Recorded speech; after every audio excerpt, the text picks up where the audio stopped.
الحمد لله رب العالمين والعاقبة للمتقين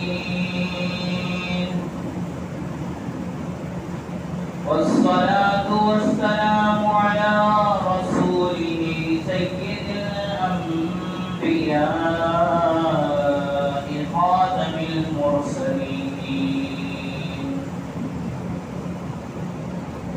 وعلى آله وأصحابه أجمعين.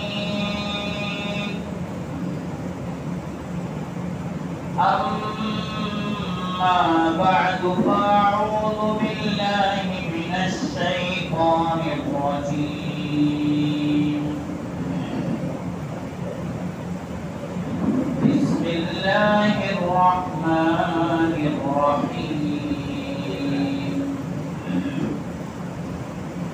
ولا تبذر تبذيرا إن المبذرين كانوا إخوان الشياطين وكان الشيطان لربه كفورا.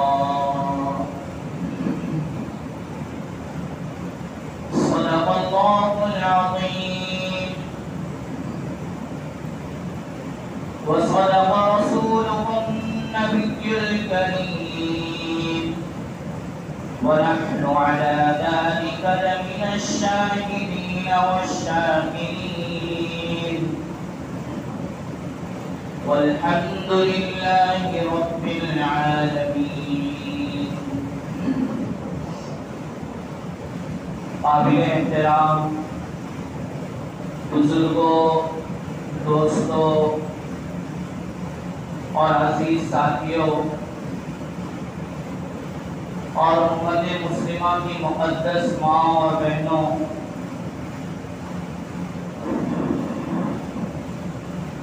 اللہ تبارک و تعالی کے فضل و کرم اور احسان سے جمعہ کی مبارک ساعتوں میں ہم سب اکٹھے ہوئے ہیں. اللہ تعالی سے بڑھ کر ہمارا کوئی ہمدرد نہیں، اللہ تبارک و تعالی سے بڑھ کر ہمارا کوئی خیر خواہ نہیں، نبی اکرم علیہ السلام سے بڑھ کر ہمارا کوئی خیر خواہ نہیں، اللہ اور اس کے رسول سے بڑھ کر ہماری کوئی بہتر بھلائی نہیں چاہ سکتا، اللہ اور اس کے رسول سے بڑھ کر کوئی ہم سے خیر خواہی نہیں کر سکتا. جتنی خیر خواہی، جتنی بھلائی، جتنی ہمدردی اللہ اور اس کے رسول ہم سب سے کر سکتے ہیں، اتنا ان کے علاوہ کوئی اور نہیں کر سکتا. اور ماں باپ کی بھلائی اور خیر خواہی کا معاملہ کرتے ہیں بچوں کے ساتھ، لیکن کس حد تک کر سکتے ہیں؟ ان کی سمجھ بھی کمزور ہے، ان کی شفقت بھی کمزور ہے، ان کی قدرت بھی کمزور ہے، جبکہ اللہ کی قدرت بھی کامل، علم بھی کامل، شفقت بھی کامل، محبت بھی کامل، خیر خواہی بھی کامل. تو اللہ جتنی خیر خواہی اور جتنی بھلائی اور جتنی بہتری اپنے بندوں کی چاہ سکتے ہیں کوئی اور نہیں چاہ سکتا. اللہ نے اپنے رسول صلی اللہ علیہ وسلم کے واسطے سے ہم سب کے لیے جو اصول مرتب فرمائے، جو تعلیمات عطا فرمائی، جو زندگی گزارنے کی ہدایات عطا فرمائی، اس سے بہتر ہدایات کوئی اور نہیں دے سکتا.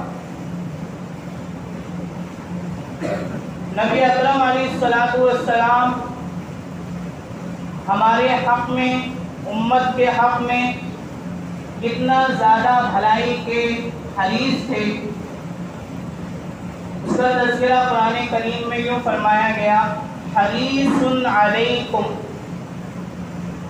کہ نبی اکرم علیہ الصلوۃ والسلام تمہارے حق میں بڑے حریص ہیں، تمہاری بھلائی چاہنے میں بڑے حریص ہیں.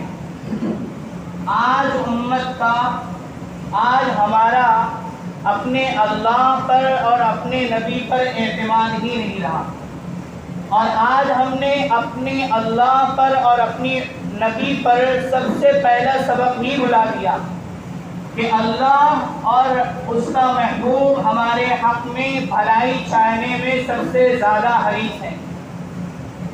اللہ اور اس کا محبوب ہمیں ہماری بھلائی چاہنے میں سب سے زیادہ حریص ہیں. امت نے یہ سبق نہیں بھلا دیا.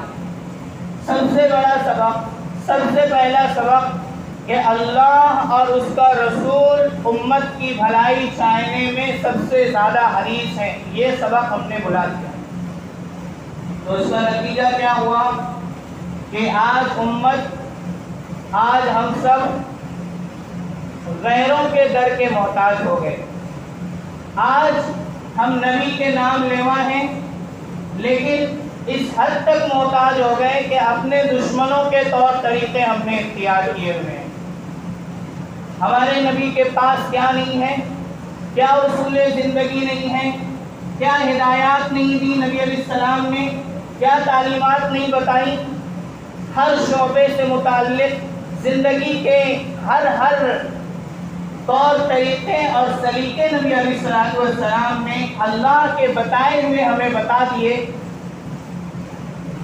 اور اللہ کا بتایا ہوا اور اللہ کی بتائی ہوئی تعلیمات اور ہدایات میں کتنی عافیت ہوگی، کتنی خیر ہوگی، کتنی نجات ہوگی.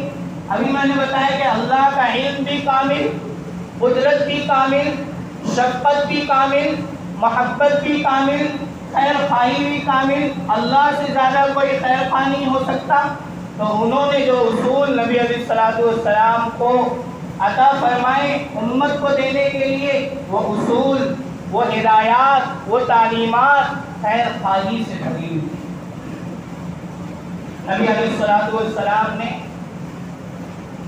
سب سے پہلے قرآن کریم میں ایک ہدایت عطا فرمائی گئی امت کو، جس ہدایت میں نجات ہے. نبی علیہ السلام سے کہلوایا گیا کہ بتا دو کہ اس ہدایت میں نجات ہے. 3 ہدایات دی گئی، 3 تعلیمات دی گئی، اور فرمایا نبی علیہ السلام نے کہ اس میں ہر قسم کی نجات. کیا تعلیم ہے؟ فَتَقْوَى اللَّهِ فِي السِّرِّ وَالْعَلَانِيَةِ، ہر حال میں اللہ سے ڈر کر زندگی گزارنا، خلوت میں بھی، جلوت میں بھی. تنہائی میں ہو تو اللہ سے ڈر کر زندگی گزارے، مجمع میں اور بھیڑ میں ہو تو بھی اللہ سے ڈر کر زندگی گزارے. خلوت اور جلوت دونوں میں اللہ سے ڈر کر رہے. یہ نہ ہو کہ خلوت میں ہو، تنہائی میں ہو تو پھر یہ سوچے کہ میں تو لوگوں کی نظروں سے اوجھل ہوں، لوگ بھی مجھے نہیں دیکھ رہے اور کوئی بھی مجھے نہیں دیکھ رہا لہذا گناہ کر لوں. نہیں، بلکہ خلوت میں بھی، تنہائی میں بھی اور جلوت میں بھی، دونوں حال میں اللہ سے ڈر کر زندگی گزارنا، گناہوں سے پاک و صاف زندگی گزارنا. ایک تو یہ ہے نجات کا سبب، اور دوسرے رضا میں، غضب میں، ناراضگی میں یا خوشی میں ہر حال میں انصاف کا دامن ہاتھ میں رکھنا، انصاف کا دامن ہاتھ سے نہ جانے دینا، دشمن کے ساتھ بھی زیادتی کا معاملہ نہ کرنا. دشمن ہے، اس کے بارے میں کوئی بات کہنا ہے، کوئی گواہی مانگی جا رہی ہے، حق بات کہنا، زیادتی کی بات نہ کہنا، حق کا بول بولنا. دوست ہے، اس کے بارے میں پوچھا جا رہا ہے، انصاف کی بات کہنا.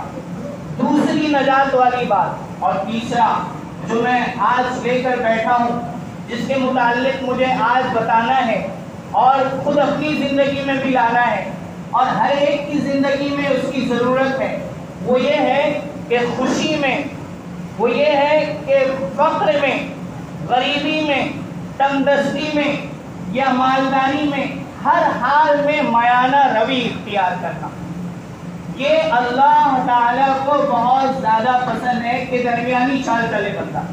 فرمایا اپنے خاص بندوں کی صفات بیان کرتے ہوئے اللہ تبارک و تعالیٰ ارشاد فرما رہے ہیں، خاص بندوں کی صفات میں پہلی صفات بیان فرمائی وَعِبَادُ الرَّحْمَنِ الَّذِينَ يَمْشُونَ عَلَى الْأَرْضِ هَوْنًا، زمین پر اکڑ کر نہیں چلتے بلکہ نرم چال چلتے ہیں۔ وَإِذَا خَاطَبَهُمُ الْجَاهِلُونَ قَالُوا سَلَامًا، کوئی جاہل مخاطب ہوتا ہے، جھگڑے پر آمادہ ہو جاتا ہے تو اسے سلام کر کے رخصت ہو جاتے ہیں، بحث نہیں کرتے۔ اور وَالَّذِينَ يَبِيتُونَ لِرَبِّهِمْ سُجَّدًا وَقِيَامًا، رحمان کے مخصوص بندے، ان کی تیسری صفت بیان فرمائی کہ یہ رات میں سجدوں میں اور قیام میں رات گزارتے ہیں، تہجد میں اٹھتے ہیں، نماز پڑھتے ہیں، دعائیں کرتے ہیں۔ والذین یقولون ربنا اصرف عنا عذاب جہنم، خاص بندوں کی نشانی یہ ہے کہ اللہ سے ڈرتے رہتے ہیں، جہنم کے بارے میں، جہنم سے پناہ مانگتے رہتے ہیں، یہ خاص بندوں کی نشانی ہے۔ والذین یقولون ربنا اصرف عنا عذاب جہنم، خاص بندے وہ ہوتے ہیں جو کہتے رہتے ہیں کہ اے ہمارے رب ہمیں جہنم کے عذاب سے دور رکھنا۔ ان عذابها کان غراما، اس کا عذاب بہت سخت ترین ہے۔ انہا ساعت مستقرا و مقاما، اور وہ بدترین ٹھکانہ ہے، جہنم بدترین ٹھکانہ ہے۔ اور اللہ کے رحمان کے محبوب اور مخصوص بندوں کی صفات یہ ہے والذین اذا انفقوا لم یسرفوا ولم یقتروا وکان بین ذلک قواما، کہ یہ محبوب بندے جو ہیں، یہ رحمان کے جو مخصوص بندے ہیں، جب بھی خرچ کرتے ہیں، جب بھی خرچ کرتے ہیں اسراف نہیں کرتے اور بخل اور کنجوسی سے کام نہیں لیتے، وَقَانَ بَيْنَ ذَلِكَ قَوَامًا، درمیانی چال چلتے ہیں، میانہ روی اختیار کرتے ہیں۔ عبادت میں بھی میانہ روی کی تعلیم دی گئی اور دنیاوی کاموں میں بھی میانہ روی کی تعلیم دی گئی، درمیانی چال، اعتدال کی چال، ہر حال میں اعتدال کی چال اختیار کرتے ہیں، خوشی کا موقع ہو اعتدال کی چال چلتے ہیں، غمی کا موقع ہو اعتدال سے کام لیتے ہیں، زیادتی نہیں کرتے۔ تو محبوب بندوں کی صفات میں سے ایک صفت یہ ہے کہ جب بھی خرچ کرتے ہیں حلال جگہ سے کماتے ہیں، حلال جگہ میں خرچ کرتے ہیں، اور جہاں بھی خرچ کرتے ہیں حلال جگہوں میں لم یسرفوا، اسراف نہیں کرتے۔ اس سے پتہ چلا اسراف کہتے ہیں حلال جگہ میں خرچ کرنے کو اور حد سے زیادہ خرچ کرنے کو، حلال جگہ میں حد سے زیادہ خرچ ہو، ضرورت کی جگہوں میں ضرورت سے زیادہ خرچ ہو تو اسے اسراف کہتے ہیں۔ والذین اذا انفقوا، محبوب بندے، مخصوص بندے جب بھی خرچ کرتے ہیں لم یسرفوا، اسراف نہیں کرتے، کیونکہ محبوب بندے حلال کے علاوہ کسی جگہ میں خرچ نہیں کریں گے، اور اسراف کہتے ہیں حلال جگہوں میں ضرورت سے زیادہ خرچ کرنے کو۔ تو اسراف ہو یا تبذیر ہو، اسراف کے بارے میں تو یہاں بتایا کہ حلال جگہ میں بھی محبوب بندے ضرورت سے زیادہ خرچ نہیں کرتے، حد سے زیادہ خرچ نہیں کرتے، ولم یقتروا، اور کنجوسی بھی اختیار نہیں کرتے۔ فرمایا وَلَا تَجْعَلْ يَدَكَ مَغْلُولَةً إِلَىٰ عُنُقِكَ، نہ اپنا ہاتھ اپنے گردن سے باندھ لیتے ہیں کہ بالکل ہی نہ خرچ کریں، وَلَا تَبْسُطْهَا كُلَّ الْبَسْطِ، اور نہ ایسا کرتے ہیں کہ ہاتھ بالکل کھول دیں، یعنی کنجوسی سے بھی کام نہیں لیتے اور ہاتھ بالکل کھول کر محتاج بھی نہیں ہو جاتے، بلکہ درمیانی چال چلتے ہیں، درمیانی راہ اختیار کرتے ہیں۔ اور فرمایا وَلَا تُبَذِّرْ تَبْذِيرًا، تبذیر اختیار نہ کرو، ایک ہوتا ہے اسراف، جس کو ابھی میں بتایا، مطلب کہ ضرورت کی جگہوں میں ضرورت سے زیادہ خرچ کرنا، حلال جگہوں میں ضرورت سے زیادہ اور حد سے زیادہ خرچ کرنا، یہ اسراف ہے۔ اور تبذیر کیا ہے؟ کہ حرام جگہوں میں خرچ کرنا۔ وَلَا تُبَذِّرْ تَبْذِيرًا، اور تبذیر اختیار مت کرو۔ إِنَّ الْمُبَذِّرِينَ كَانُوا إِخْوَانَ الشَّيَاطِينِ، تبذیر کرنے والے شیطان کے بھائی ہیں۔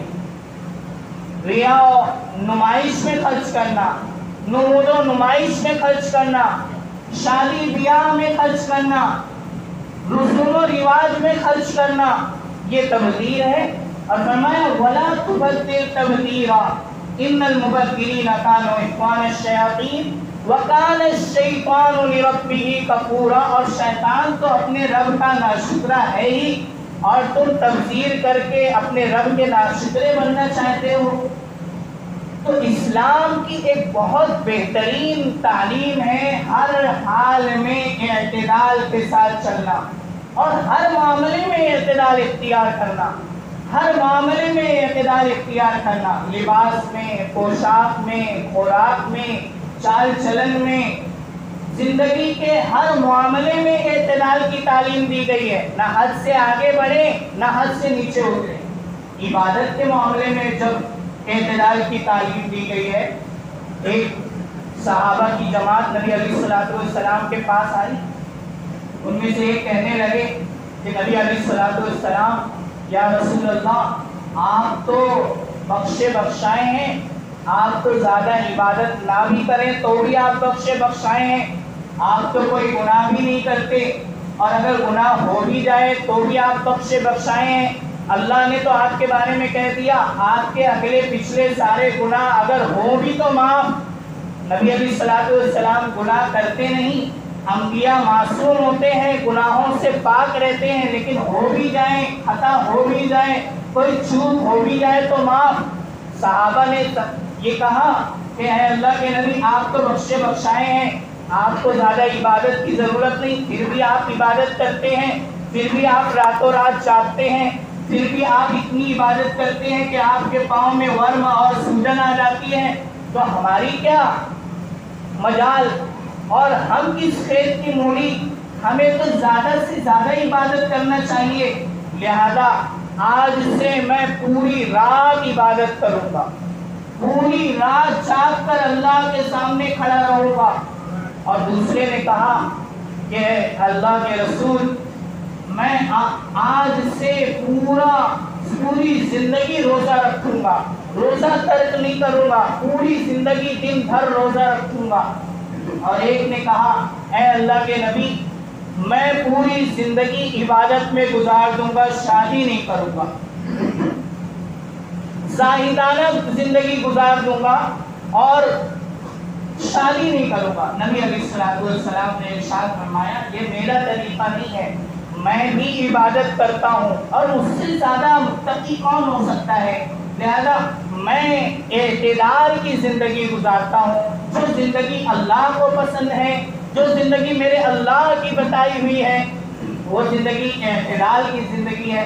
میں ہی رات میں عبادت کرتا ہوں، لیکن میں سوتا بھی ہوں، میں اپنی بیویوں سے ملتا بھی ہوں، میں اپنے بچوں کو ٹائم بھی دیتا ہوں، اور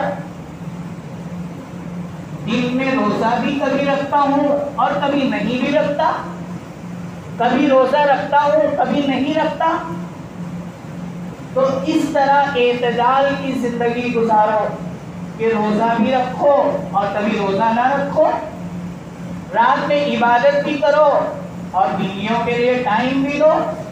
اور میرا طریقہ نکاح کرنے کا ہے، النکاح من سنتی، خطبہ نکاح کے موقع پر ہر کوئی سنتا ہے النکاح من سنتی، کہ نکاح تو میرا طریقہ ہے، کہ شادی بھی کرتا ہوں اور اس کے علاوہ اللہ کی عبادت بھی کرتا ہوں، نکاح بھی کرتا ہوں اور اس کے علاوہ اللہ کا حق بھی ادا کرتا ہوں، بندوں کا حق بھی ادا کرتا ہوں، بیوی کا حق بھی ادا کرتا ہوں، اپنا حق بھی ادا کرتا ہوں، اپنے آپ کو بھی ٹائم دیتا ہوں، سوتا بھی ہوں، نیند بھی پوری کرتا ہوں۔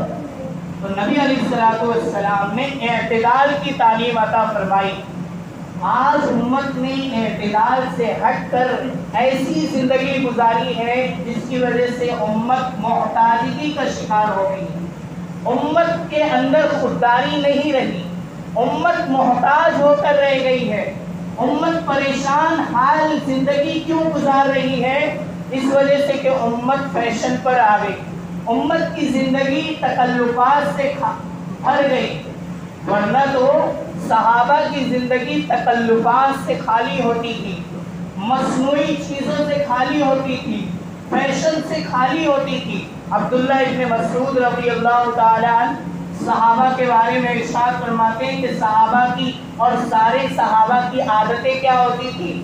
اعمقہم علما، علم میں تو بڑے گہرے ہوتے تھے، علم میں تو سمندر ہوتے تھے، علم کا پہاڑ ہوتے تھے، لیکن اقلہم تکلفا، تکلفات میں بالکل زیرو ہوتے تھے، تکلفات سے زندگی پاک ہوتی تھی، فیشن سے زندگی پاک ہوتی تھی، مصنوعات سے زندگی پاک ہوتی تھی، سادہ زندگی گزارتے تھے، سادگی کے ساتھ زندگی گزارتے تھے اور اعتدال کی زندگی گزارتے تھے۔ آج جب سے امت نے فیشن کا راستہ اختیار کیا، حد سے زیادہ خرچ کرنا شروع کیا، رسم و رواج میں خرچ کرنا شروع کیا، کتنے معاشی مسائل کھڑے ہو گئے، کتنے معاشرتی مسائل کھڑے ہو گئے۔ آج شادی بیاہ نکاح کرنا کتنا مشکل ہو گیا، حلال اختیار کرنا کتنا مشکل ہو گیا، حرام آسان ہو گیا، حرام کے دروازے چوپٹ کھلے ہیں اور حلال کے رسوم و رواج کی زنجیریاں پڑ گئی، رسم و رواج کی زنجیر لگ گئی، حلال تک پہنچنا آسان نہیں رہا، حلال طریقے سے نکاح کرنا آسان نہیں رہا، کیونکہ لوگوں نے اپنی زندگی کا اسٹیٹس بڑھا لیا، زندگی گزارنے کا معیار بڑھا لیا، اس کے بہت برے نتائج پیدا ہو گئے، حلال اختیار کرنا مشکل ہو گیا اور لوگ حرام کی طرف جانا شروع ہو گئے، اپنے بچوں کو کی زندگی کا معیار بڑھایا، اسی معیار کے مطابق بچوں کو عادی بنا دیا، اب یہ ہماری نسل بھی بنا اس معیار کے زندگی نہیں گزار سکے گی، پھر وہ حلال سے پورے نہیں ہوں گے تو حرام کی طرف جائے گی۔ آج ہمارے معاشرے میں یہ اعتدال سے ہٹ کر جو زندگی گزاری جا رہی ہے، یہ جو بے محابہ رسم و رواج کے موقع پر خرچ کیے جاتے ہیں، اس کے بد سے بد نتائج نکلتے ہیں۔ بچیاں اپنے گھروں میں بیٹھی رہ جاتی ہیں کیونکہ ان کا وہ اسٹیٹس نہیں، ان کی وہ معیار زندگی نہیں، ان کے پاس وہ معیار نہیں جس کے مطابق لڑکے انتظار میں بیٹھے رہتے ہیں کہ اس معیار کی لڑکی ملے تو شادی کریں گے، تو پھر یہ معاشرتی زندگی تباہ ہو کر رہ جا رہی ہے، حلال اختیار کرنا مشکل ہو جا رہا ہے۔ جب سے امت نے اعتدال کی زندگی چھوڑی ہے، جب سے امت محتاجگی کی زندگی گزارنا شروع کر رہی ہے، امت محتاج بن کر رہ گئی ہے، امت پریشان حال زندگی گزار رہی ہے۔ جو لوگ دین سے دور ہیں، جو لوگ مسجدوں سے دور ہیں، وہ ان کی تو بات چھوڑیے، ہم لوگ جو دین سے قریب ہیں، نیک صحبتوں سے قریب ہیں، مسجد سے قریب ہیں، ہم لوگوں کو چاہیے کہ اپنی زندگی میں اعتدال کا راستہ اختیار کریں، میانہ روی اختیار کریں، تکلفات سے پاک زندگی گزاریں، فیشن سے پاک زندگی گزاریں، سادہ زندگی گزاریں، اسی میں عافیت ہے، اسی میں نجات ہے۔ 3 چیزیں نبی علیہ السلام نے گنائی، ان میں سے ایک یہ کہ فقر ہو، غریبی ہو، تنگ دستی ہو، مالداری ہو، ہر حال میں میانہ روی اختیار کرنا، فیشن سے پاک، تکلفات سے پاک، اعتدال کی زندگی گزارنا، عبادتوں میں بھی اعتدال اور ہر کام میں اعتدال کی زندگی گزارنا، میانہ روی اختیار کرنا، اس کی تعلیم قرآن و حدیث میں بھی دی گئی۔ نبی علیہ السلام نے پوری زندگی اعتدال کی زندگی گزار کر دکھا دی۔ میانہ روی، اسی میں معاشرے کے لیے عافیت ہے، نجات ہے، راحت ہے۔ قیامت کے دن جب بندے کا قدم 5 سوال کا جواب دیے بغیر ہٹ نہیں سکے گا، ہٹنے کی اجازت نہیں ہوگی جب تک کہ 5 سوال کا جواب نہ دے دے۔ اس میں سے ایک سوال یہ بھی ہوگا، ایک چیز کے بارے میں 2 سوال ہوں گے، اور وہ ہے مال۔ مال کے بارے میں سوال ہوگا کہاں سے کمایا اور کہاں خرچ کیا۔ جیسے ہم مزدور کو لسٹ دے دیتے ہیں، پیسہ دے دیتے ہیں کہ تمہیں یہ چیزیں خریدنا ہے، اسی کا اختیار ہے، ہم اپنے مزدور کو اس کا پابند سمجھتے ہیں۔ ہم بھی اللہ کے پابند ہیں، اللہ کے غلام ہیں۔ اللہ نے بھی ہمیں لسٹ عطا فرمائی ہے کہ کہاں خرچ کرنا ہے اور کہاں خرچ نہیں کرنا۔ اس کی لسٹ ہمیں عطا فرمائی ہے کہ حرام جگہوں میں خرچ نہیں کرنا، حلال جگہوں میں بھی خرچ کرنا ہے تو اعتدال کے ساتھ خرچ کرنا ہے، میانہ روی کے ساتھ خرچ کرنا ہے۔ تو یہ ایک بہترین عادت اور خصلت ہے جو ہمیں اختیار کرنا ہے، جو ہم میں سے ہر ایک کو اختیار کرنا ہے۔ اس کے نتیجے میں بڑی خوشگوار معاشرے کی زندگی پیدا ہوگی اور بڑے خوشگوار اثرات ہوں گے۔ اس کے نتیجے میں بڑی عافیتیں اور بڑی نجات پیدا ہوگی۔ اس کے لیے ہر شخص یہ ارادہ کرے، جو لوگ دین سے قریب ہیں، مسجد سے قریب ہیں، وہی اس کا ارادہ کر سکتے ہیں، وہی اپنی اسراف اور تبذیر کی زندگی سے توبہ کر سکتے ہیں۔ جو دین سے دور ہے ان کی بات ہی کیا، وہ تو دین سے دور ہے، اور ہم جب دین سے قریب ہیں تو ہم ہی اگر اسراف کریں، ہم ہی اگر تبذیر کریں تو ہم کیسے دیندار؟ تو ہمیں توبہ کرنا چاہیے ایسی اسراف کی زندگی سے، تبذیر کی زندگی سے، رسم و رواج میں خرچ کرنے سے ہم سب کو توبہ کرنا چاہیے۔ اللہ تبارک و تعالی ہمیں اعتدال کی زندگی نصیب فرمائے، میانہ روی کی زندگی نصیب فرمائے۔ آمین و آخر دعوانا۔